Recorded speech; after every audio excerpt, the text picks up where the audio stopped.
കഴിഞ്ഞ ദിവസം ചെയ്ത വാർത്തയുടെ യൂട്യൂബ് കമൻറ്റ് ബോക്സിൽ ഒരു പ്രേക്ഷകൻ എഴുതിയ കമൻറ്റ് വായിച്ചാണ് ഞാൻ ഇന്നത്തെ റഷ്യ ഉക്രൈൻ സംഘർഷ വാർത്തയിലേക്ക് കടക്കുന്നത്. അതിങ്ങനെയാണ്: നിങ്ങൾക്ക് മാത്രം എവിടെ നിന്നാണ് ഇത്തരം വാർത്തകൾ ലഭിക്കുന്നത്? മറ്റു ചാനലുകളിലൊന്നും ഇങ്ങനെയുള്ള ന്യൂസിലല്ലോ. മനസ്സിൽ തോന്നുന്നത് വിളിച്ചു പറയുക, ഹാ കഷ്ടം എന്നാണ്. യൂസർ എന്ന് പേരിട്ട ആ കമൻ്റ് ഇട്ടയാളിൻ്റെ എല്ലാ വികാരത്തെയും മാനിച്ചുകൊണ്ട് തന്നെ പറയട്ടെ, കൃത്യമായ തെളിവും സോഴ്സുകളിൽ നിന്നുള്ള വിവരത്തിൻ്റെ അടിസ്ഥാനത്തിലും ഇത്തരം വാർത്തകളിൽ കൃത്യമായി ഇടപെടുകയും അപ്ഡേഷനുകൾ വീക്ഷിക്കുകയും ചെയ്യുന്നതിന് അടിസ്ഥാനത്തിലാണ് സുപ്രഭാതത്തിന് ഈ വാർത്തകൾ ലഭിക്കുന്നത്. ഈ കമൻറ്റിന് മറുപടിയായി മറ്റൊരു സഹോദരൻ ഒരു മറുപടി എഴുതിയത് ഇങ്ങനെയാണ്: ഇന്ന് സുപ്രഭാതം നൽകിയ വാർത്ത നാളെ മറ്റു ചാനലുകളിൽ കാണാമെന്ന്. സത്യം പറയട്ടെ, ഇന്നലെയാണ് നമ്മൾ ആ വാർത്ത ചെയ്തത്. ഇന്ന് ഉച്ചയോടെ മലയാളത്തിലെ 2 മുഖ്യധാര ദൃശ്യമാധ്യമത്തിൽ സുപ്രഭാതം കഴിഞ്ഞ 24 മണിക്കൂർ മുൻപ് റിപ്പോർട്ട് ചെയ്ത ആ വാർത്ത ഇന്ന് റിപ്പോർട്ടായിട്ട് വന്നിട്ടുണ്ട്. നേരായ നേരത്ത് അറിയിക്കുകയാണ് സുപ്രഭാതം ചെയ്യുന്നത്, സുപ്രഭാതം ചെയ്യേണ്ടതും. അത് തുടർന്നു കൊണ്ടിരിക്കലാണല്ലോ നമ്മുടെയൊക്കെ ജോലിയും, അതാണല്ലോ നമുക്ക് വേണ്ടതും. ഇനി നമുക്ക് റഷ്യ ഉക്രൈൻ സംഘർഷത്തിൻ്റെ അപ്ഡേഷനിലേക്ക് വന്നാൽ, കഴിഞ്ഞ ദിവസം നാം പറഞ്ഞത് 3ാം ലോക മഹായുദ്ധത്തിലേക്ക് നമ്മൾ പതിയെ നടന്ന് നീങ്ങുക ആണ് എന്നാണ്. ആണവ ബോംബാക്രമണത്തിലേക്ക് റഷ്യ നിർബന്ധിതമാവുക, ഉക്രൈന് അമേരിക്ക അവരുടെയും നാറ്റോ അവരുടെയും ആയുധങ്ങൾ ഉപയോഗിക്കുവാനുള്ള അനുമതി നൽകിയാലാണ് എന്നാണ് നമ്മൾ പറഞ്ഞിരുന്നത്. ഇന്ന് പ്രധാനപ്പെട്ട 2 അപ്ഡേഷനുകളാണ് പറയാനുള്ളത്. ഒന്ന്, അമേരിക്കക്കെതിരെ സ്വരം കടുപ്പിച്ചുകൊണ്ട് റഷ്യ കൂടുതൽ അമർഷവുമായി രംഗത്ത് വന്നിട്ടുണ്ട് എന്നുള്ളതാണ്. അതിൽ പ്രധാനമായിട്ടും പറയുന്നത്, അമേരിക്കയുടെ പ്രോക്സി വാറാണ് ഇപ്പോൾ നടക്കുന്നത്. ഉക്രൈനെ മുന്നിൽ നിർത്തി ഉക്രൈൻ്റെ നുഴഞ്ഞ് കയറ്റം അതിൽ നിന്ന് ഉണ്ടാകുന്നതാണ്. നാറ്റോ രാജ്യങ്ങൾ ഉക്രൈനിലേക്ക് സ്വന്തം സൈന്യത്തെ വിന്യസിക്കുവാനുള്ള പദ്ധതികൾ തയ്യാറാക്കിക്കൊണ്ടിരിക്കുകയാണ്. ചർച്ചകളിലൂടെ കീവിൻ്റെ ആവശ്യങ്ങൾ അംഗീകരിക്കാൻ റഷ്യയെ നിർബന്ധിക്കുന്നതിനുള്ള സാഹചര്യങ്ങൾ സൃഷ്ടിക്കാൻ അമേരിക്കയും പാശ്ചാത്യ രാജ്യങ്ങളും കുരുട്ടുബുദ്ധി ഉപയോഗിക്കുന്നു എന്നും ഇതൊരു അപകടകരമായ ഗെയിമാണ്, ഇത് ആണവ രാജ്യങ്ങളുടെ നേരിട്ടുള്ള ഏറ്റുമുട്ടലിന് കാരണമായേക്കാം എന്നുമാണ് റഷ്യൻ ഡെപ്യൂട്ടി പ്രതിരോധ മന്ത്രി അലക്സാണ്ടർ ഫോമിൻ ഇന്ന് വ്യക്തമാക്കിയിരിക്കുന്നത്. കീവിന് സമഗ്രമായ സൈനിക സഹായങ്ങളൊക്കെ ലഭിച്ചുകൊണ്ടിരിക്കുന്നത് പലതരത്തിൽ പല രാജ്യങ്ങൾ ഉക്രൈനെ സഹായിച്ചുകൊണ്ടിരിക്കുകയാണ്. എന്നാൽ റഷ്യയെ ഏതെങ്കിലും രാജ്യങ്ങൾ സഹായിക്കുന്നത് സംബന്ധിച്ച് ഇവർ വലിയ വേവലാതിയും മുന്നോട്ട് വെക്കുന്നു. ഉക്രൈനക്കാർ ആധുനിക ആയുധങ്ങൾ നേടുകയും റഷ്യൻ പ്രദേശത്ത് ആക്രമണം നടത്താൻ അവരെ നാറ്റോയും അമേരിക്കയും പ്രേരിപ്പിക്കപ്പെടുകയും ചെയ്യുന്നു എന്നും അദ്ദേഹം കൂട്ടിച്ചേർത്തിട്ടുണ്ട്.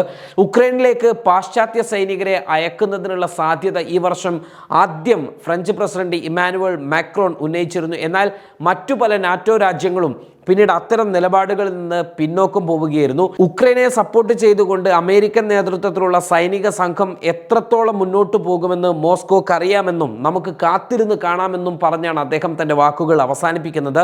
ഇത് അമേരിക്കയുടെ പ്രോക്സി യുദ്ധമായി റഷ്യ കാണുന്നു എന്ന് ആവർത്തിക്കുകയാണ് റഷ്യ നൽകിയിരിക്കുന്നത്.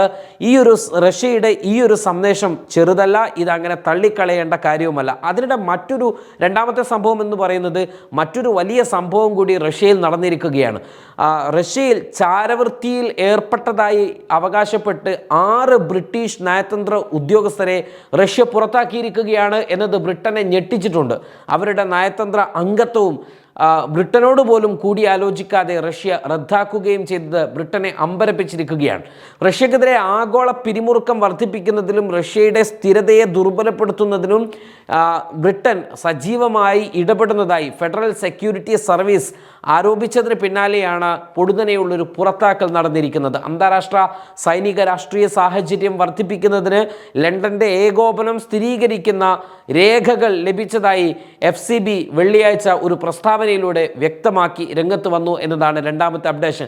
രാജ്യത്തിന് തന്ത്രപരമായ പരാജയം വരുത്തുവാനുള്ള ശ്രമത്തിൽ ബ്രിട്ടനും റഷ്യയിലെ കീഴാള നയങ്ങളെ പിന്തുണച്ചിട്ടുണ്ട് എന്നാണ്. എന്ന് വെച്ചാൽ റഷ്യക്കെതിരെ നീങ്ങുന്ന ആളുകളുടെ നയങ്ങളെ പിന്തുണച്ച് അതിനുവേണ്ടി റഷ്യക്കെതിരായി നിൽക്കുന്ന പല ആളുകളെയും ഉപയോഗിക്കുന്നു എന്നാണ് ബ്രിട്ടനെതിരെ റഷ്യ ഇപ്പോൾ ആരോപണമായിട്ട് ഉന്നയിച്ചിരിക്കുന്നത്. ഈ ശ്രമങ്ങൾക്ക് നേതൃത്വം നൽകിയത് ഫോറിൻ ആൻഡ് കോമൺവെൽത്ത് ഓഫീസിൻ്റെ കിഴക്കൻ യൂറോപ്പ് സെൻട്രൽ ഏഷ്യ ഡയറക്ടറേറ്റ് അഥവാ EECAD ആണ് എന്നുകൂടിയുള്ള ഒരു ഗുരുതരമായ ആരോപണം കൂടി റഷ്യ ഇതോടൊപ്പം ബ്രിട്ടനെതിരെ ഉന്നയിച്ചിരിക്കുകയാണ്.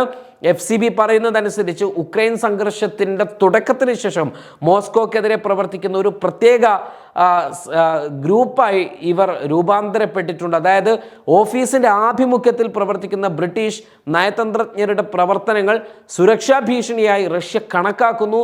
ഇതിൻ്റെയും ബ്രിട്ടൻ്റെയും ശത്രുപരമായ നടപടികളുടെയും വെളിച്ചത്തിൽ റഷ്യൻ വിദേശകാര്യ മന്ത്രാലയം ബന്ധപ്പെട്ട വകുപ്പുകളുടെ സഹകരണത്തോടെ മോസ്കോയിലെ ബ്രിട്ടീഷ് എംബസിയിലെ രാഷ്ട്രീയ വിഭാഗത്തിലെ 6 ജീവനക്കാരുടെ അക്രഡിറ്റേഷൻ നിർത്തലാക്കുന്നു എന്നുമാണ് റഷ്യ പ്രഖ്യാപിച്ചിരിക്കുന്നത്. ഇനി തുടർ നടപടികൾ അവർക്കെതിരെ എന്തായിരിക്കും റഷ്യ കൈക്കൊള്ളുക എന്നത് സംബന്ധിച്ച് ഇപ്പോൾ പുറത്തു വന്ന റിപ്പോർട്ടുകളിലൊന്നും പ്രതിപാദിക്കപ്പെടുന്നില്ലെങ്കിലും റഷ്യയെ സംബന്ധിച്ചിടത്തോളം റഷ്യയും ബ്രിട്ടനുമായി ബന്ധപ്പെട്ട അവരുടെ നയതന്ത്ര നിലപാടുകളിൽ വലിയ പ്രശ്നങ്ങൾ പിന്നീട് ഉണ്ടായേക്കും എന്ന കാര്യം വളരെ വ്യക്തമായിട്ട് വരികയാണ്. റഷ്യയിലെ ജനങ്ങളെ ദ്രോഹിക്കുവാൻ ലക്ഷ്യമിട്ടുള്ള പ്രവർത്തനങ്ങളിലാണ് ബ്രിട്ടൻ്റെ ഉദ്യോഗസ്ഥർ നയതന്ത്ര പരിരക്ഷയോടുകൂടി ഇടപെട്ടിട്ടുള്ളത് എന്നതാണ് ബ്രിട്ടനെതിരെ റഷ്യ ഉന്നയിക്കുന്നത്. ഈ ആരോപണത്തോട് ഇതുവരെയും ബ്രിട്ടൻ പ്രതികരിച്ചതായിട്ട് കണ്ടിട്ടില്ല. റഷ്യയും യുക്രൈനും തമ്മിലുള്ള ബന്ധം ഇതോടുകൂടി അഭൂതപൂർവമായിട്ട് താഴ്ന്നുകൊണ്ടിരിക്കുകയാണ്, അല്ലെങ്കിൽ അത് വലിയ പ്രശ്നങ്ങളിലേക്ക് പോയിക്കൊണ്ടിരിക്കുകയാണ്. UK-യിൽ താമസിക്കുന്ന ഉക്രൈനിയൻ അഭയാർത്ഥികളെ ഉപയോഗിച്ച് അവരുടെ കോണ്ടാക്റ്റുകളിലൂടെ സൈനികവും രാഷ്ട്രീയവുമായ വിവരങ്ങൾ നേടുന്നതിനായി റഷ്യയിലെ കെർസൺ റീജിയനിലെ ബ്രിട്ടീഷ് കൗൺസിൽ ബ്രിട്ടൻ സർക്കാർ ധനസഹായത്തോടെയുള്ള സാംസ്കാരിക സംഘടനയായ ബ്രിട്ടീഷ് കൗൺസിൽ കീവിനായി രഹസ്യാന്വേഷണം നടത്തുന്നു എന്നാണ് ഇവർ പറയുന്നത്. ഇതിനനുസരിച്ചുള്ള പ്രവർത്തനങ്ങളാണ്. അതുകൊണ്ട് തന്നെ ബ്രിട്ടൻ്റെയും റഷ്യയുടെയും നയതന്ത്രപരമായിട്ടുള്ള ഇടപെടലുകളെ ഇത് സാരമായിട്ട് ബാധിച്ചുകൊണ്ടിരിക്കുകയാണ്. റഷ്യയിലുള്ള ബ്രിട്ടീഷുകാരെയും ബ്രിട്ടനിലുള്ള റഷ്യക്കാരെയും എങ്ങനെ ഇത് ബാധിക്കും എന്നതാണ് സാഗൂതം ആഗോള ലോകം നോക്കിക്കണ്ടുകൊണ്ടിരിക്കുന്നത്. waytonikah.com, the exclusive Muslim matrimonial site.